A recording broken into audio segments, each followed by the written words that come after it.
अब एक बार ऐसे ही होता है कि जब अगर मैं देने की बात करूं तो इस दुनिया में सबसे ज़्यादा देने वाला कौन है? क्योंकि हमें किसी से एग्जाम्पल तो लेना पड़ेगा। यस, कुदरत तो है, लेकिन हमें आसपास का एग्जाम्पल चाहिए। तो अगर मैं कहूँ तो इस दुनिया में सबसे ज़्यादा देने वाला है वो है आपके पेरेंट्स। उन्होंने जितना दिया है, ज़िंदगी भर बड़े होने के बाद कितनी भी दौलत कमा लो, वो नहीं दे सकते आप उन्हें जो उन्होंने आपको दिया है।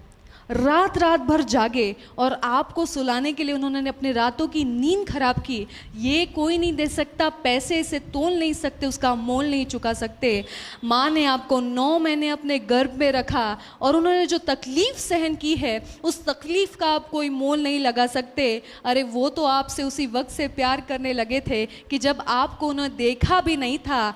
यस, प्यार अंधा होता है, क्योंकि उनको आपको बिना देखे ही वो आपसे प्यार करने लगे थे। तो गिविंग की अगर हम बात करें तो पेरेंट्स, पिता दिन भर बाहर मेहनत कर रहा है, पसीने में मेहनत करने के बाद आपकी पढ़ाई के लिए, आपके आगे बढ़ने के लिए पैसे कमा रहा है, और ये सिर्फ कर सकता है एक पिता या माँ।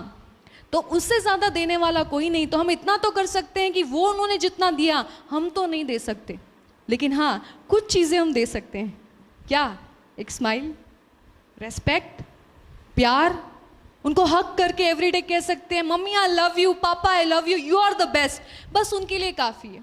वो आप पर इतनी मेहनत इसलिए नहीं कर रहे कि भाई आप धीरू भाई अंबानी बन जाए और कल चल के वो नोट छापे, बल्कि वो इसलिए कर रहे हैं कि बस आपकी स्माइल देख ले, आपका भविष्य अच्छा हो, थोड़ी सी रेस्पेक्ट और थोड़ा सा प्यार, सहारा आपसे मिल जाए, बस इतनी आशा होती है। तो उतना तो हम दे सकते हैं। हो सके तो रोज़ सुबह अपने माँ बाप के पैर छूइए। आप देखिएगा, आप जो भी काम के लिए जा रहे हैं सफलता मिलेगी। बिजनेस नहीं चल रहा है, बिजनेस चलेगा, बिकॉज कुदरत ने आपको उनके माध्यम से भेजा है। सर्किट है, एक वायर है, जैसे ही वायर, अगर वायर को बीच में से काट दूं तो क्या ऊपर वाला जो आपको देना चाहता है आप तक पहुंचेगा? नहीं पहुंचेगा। तो जिस व्यक्ति की अपने माँ बाप से नहीं पटती, जो माँ बाप के रेस्पेक्ट नहीं करता, गालियां देता है या उनके बारे में बिल्कुल बुरा बोलता है, उनके मुंह पर जवाब देता है, उसने डायरेक्टली अपना वायर काट दिया है। ऊपर से वो माँ बाप अगर खुश नहीं, आपको आशीर्वाद नहीं दे रहे, आप उनके पैर नहीं छू रहे, तो वो चीज़ आप तक नहीं पहुँच रही, वो आशीर्वाद नहीं पहुँच रही। तो क्या करेंगे? वो सर्किट को क्रिएट करेंगे अपने माँ बाप के, फिर से पैर छूना शुरू करेंगे। और पैर जब आप छूते हैं ना, तो आपको एनर्जी मिलता है, उनका एक्सपीरियंस मिलता है। कैसे? हमारे शरीर में 3 ओपन एनर्जी सेंटर्स होते हैं। एक होता है माथे में, हाथों में और पैरों के तलवों में। ये 3 सेंटर्स हैं।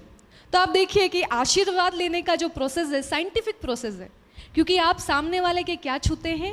पैर, जहाँ पर ओपन नाड़ीज है, एनर्जी सेंटर है, ओपन नाड़ी है। पैर छूते हैं किससे? हाथों से। ओपन नाड़ी टच हो रही है। और वो आशीर्वाद कहाँ से देते हैं? हाथों से। और कहाँ रखते हैं? सर पर। यानी ये एक्चुअली एनर्जी सर्किट क्रिएट हो रहा है, वो आशीर्वाद एक्चुअली आपको मिल रहा है। तो आज से अगर कुछ देना चाहते हैं तो अपने माँ बाप को रेस्पेक्ट, प्यार, पैर छूना शुरू करें, उनसे प्यार करना शुरू करें, कहें उनको आई लव यू।